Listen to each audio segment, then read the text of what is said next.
my God, everyone keeps ripping the fucking the National Review. Okay, I know, dude. I know, chat. Please stop. Please, I know the guy said the N-word. I know. This guy won't shut the fuck up about Javion McGee being lynched. Stop.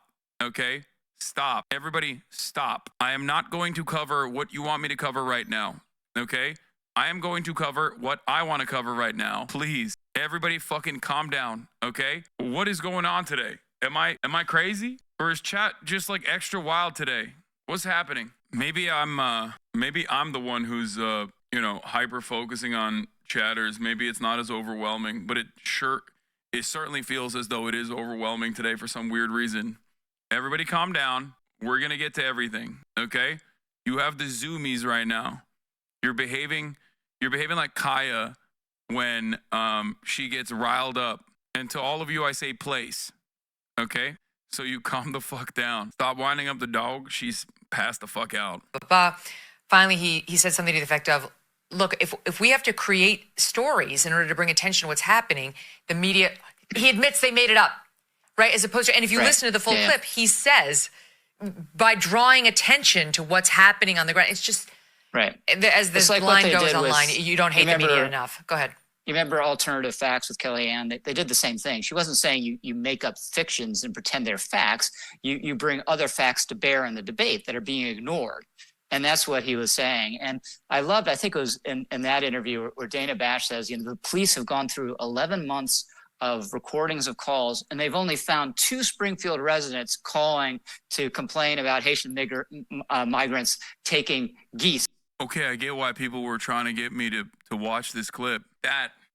Oh my God. Bro, run it back. Okay, guys, he just says the N-word. He 100% says migrants, not the N-word. That was insane, okay? No, he says the N-word. I think he says the N-word. You bring other facts to bear in the debate that are being ignored. And that's what he was saying. And I think it was in that interview where Dana Bash says, the police have gone through 11 months of recordings of calls, and they've only found 2 Springfield residents calling to complain about Haitian migrants taking. No, he says it. Oh, no. Oh, hell nah. He says it. Normally, in a situation like this, maybe he meant immigrants. No, he says it. And he said it like that was a rapid action moment. Like he failed the QTE. You know what I mean? He just fucking went, boop. It's an M. That shit, he just let it rip, dude. Slow it down to 0.5 here. Recordings of calls, and they've only found 2 Springfield residents calling to complain about Haitian migrant. I know what chatters are saying, that he misspoke. Nah, he said it. He fucking dropped that shit in there, dude. Complain about Haitian migrants. Bro, I have never in 32 years misspoke and said a slur. No, if you are a public speaker and you speak a lot, okay, there absolutely will be moments where you like say something that kind of sounds like a slur, okay? For sure. Like it happens all the time. It's like it was such a common thing that like LSF literally actually banned it. That's how common it is, especially if you're talking for like 8 hours a day. It's also common to say the other thing openly with your full chest when you're a gamer with a hard R. But what ended up happening in this situation, and the most charitable I can be, is that it absolutely is a thing that he says, okay? It's absolutely a thing that he thinks. This is the National Review editor-in-chief, okay? I mean, he writes it out without saying the actual word on a regular basis.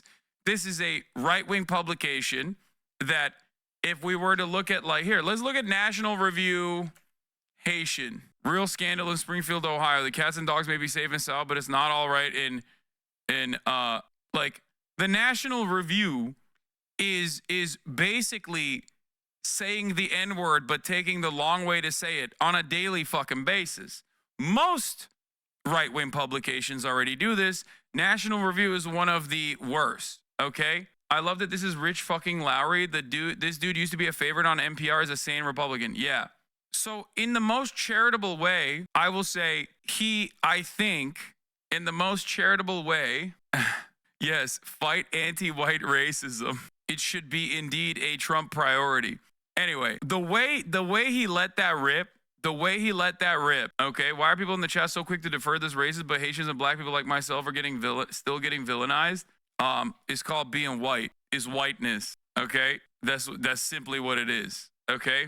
I'm telling you right now, he let that shit rip because it's something that he uses. So it's something that he has used in the past, that it is in his like normal setting. In this circumstance, he was trying to say immigrant potentially, and it just swapped out for the other thing, okay? It's muscle memory. He had that shit locked in the chamber, okay? People have issues with this, obviously, as a public speaker, myself, and as someone who's like live and speaking for hours at a time. There are certainly going to be moments that you can clip out of context and make it seem as though someone is saying something that they're not actually saying, something that they don't actually say. This is like a very there's a long storied past of this, okay? This I think weighs on the other side. Your tripping dog is finally too charitable. No, this is on the other side of it. This is like a guy who dropped it. A guy who fucking dropped it. Okay? That's all I'm saying. He dropped that shit. He did. Let's see how Megyn Kelly responds. Migrants taking geese from ponds. Only 2 calls. And I think one lesson of this whole story, people don't care about geese. People really hate geese. You know, they all things considered, I think people would prefer Haitian migrants to come and take the geese off the golf course, right? So it's pets, it's the cats and dogs has become the... That's cool. I like that. I like that for Megyn Kelly. It's like, it's a breeze. She just breezed past that, okay? She just breezed past that. It's not even a problem. Like, she just went, haha, yeah, okay. Just another Monday, you know? A lot of you wouldn't survive a COD lobby type beat, you know? That's it. That's what's going on here. Man. And by the way, just so you understand something here, okay? These people already say the N-word, but take the long way home while saying the N-word all the time, okay? Like, him not saying it in this interview and saying it in this interview are completely irrelevant, okay? But for liberals, you just hyper focus on the optics in that moment and you're like, oh, I can't believe he said it. It's like, dude, he could never say it for the rest of his life and write all the articles he writes about, like how, you know, black crime needs to be dealt with through violent means, like, or anti-white racism is happening, or BLM is a group of like uppity, that's a word that they use, people that are entitled and hate white people and want to kill white people. Like, there are so many different ways, because it's funny, I was talking to FD Signifier this morning for a lot longer than we were supposed to stream for, which is part of the reason why I was late. So a big part of the conversation was around, you know, black issues, black culture, white culture in general, and how like white people perceive race or what white privilege is. And it's really funny that for like a lot of white people, especially, like the example I always love using is Ronald Reagan. Ronald Reagan had phone conversations with Richard Nixon, okay? These phone conversations were unearthed recently, like a couple of years ago, and people were shocked. Why were they shocked? They were shocked that Ronald Reagan was racist against black people. And it's like, dude, look at his fucking policies. What do you mean you're shocked that Ronald Reagan was like a massive racist? For a lot of people, they need to hear, like for a lot of white people, even white liberals in general, they need to hear someone like call, you know, African diplomats monkeys or something, which Ronald Reagan did, right? In that phone conversation, that private phone call, for them to be like, oh my God, he's racist. They have no way of analyzing like the unimaginable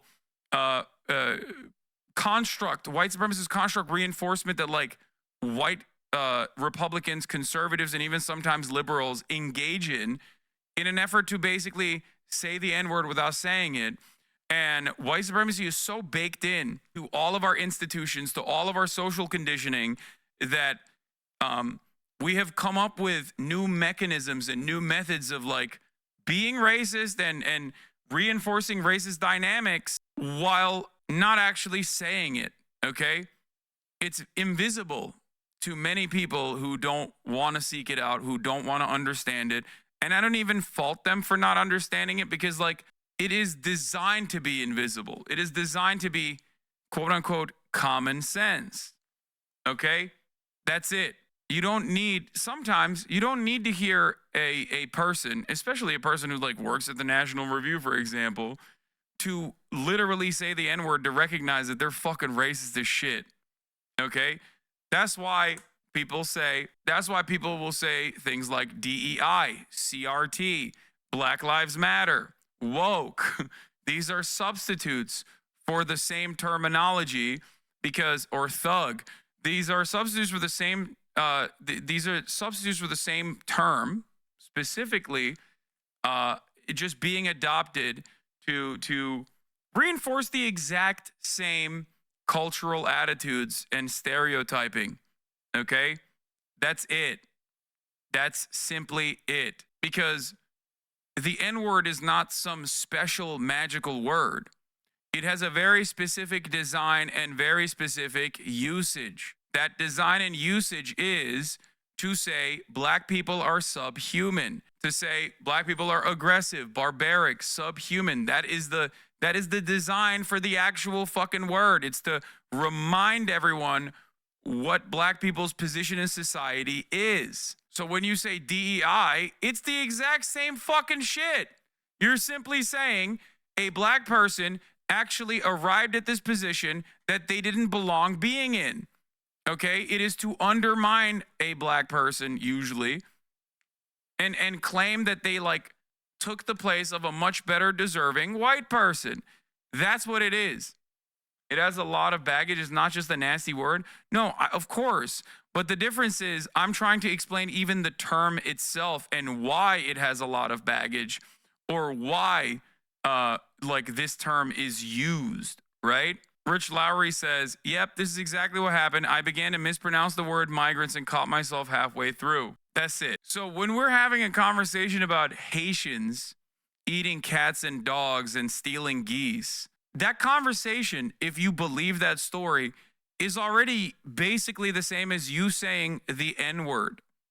Okay? You don't have to say the N-word for at least me or anyone who understands the situation to immediately pick up on what the fuck you're actually saying. Okay? So wake up. Anyone that entertains the story that Haitian migrants with temporary protected status in Springfield, Ohio, or anywhere they are stealing people's pets, okay? Stealing people's dogs and cats to eat them is already literally saying the N-word, but taking the long way to say it. That's it. That's it. He didn't actually have to say the N-word here for me to be like, that's a racist guy. He's saying it every day. He's saying it every day when he's not actually saying it. Okay? Anyway, just some food for thought for people that are confused by this process. Okay? Is there really anything that separates this from blood libel? No, of course not. Absolutely not. The problem is we're already there as a society. We're there. Okay? Many people are invested in this. That's the reason why it blew up as hard as it did in a lot of the right-wing circles. It's kind of sad you have to explain this. I mean, it's like 90% of my job is specifically explaining things like this, but especially this, because, you know, it's just our culture. It is what it is. It's the unfortunate consequence of, you know, living in a white supremacist society. That's it. Just like, it's sad to hear it explained as a POC, that's for sure. Yeah, but you know this community is very white. There's always going to be people who don't fully understand it. I don't even fault them for not fully understanding it because, once again, this is being repeated. This is the social conditioning. The society is designed for people to refuse to with these sorts of structures, to take it for granted, you know? Just like the top of the hour ad break. Yes, you got it. Oh my God, you guys are so fucking annoying.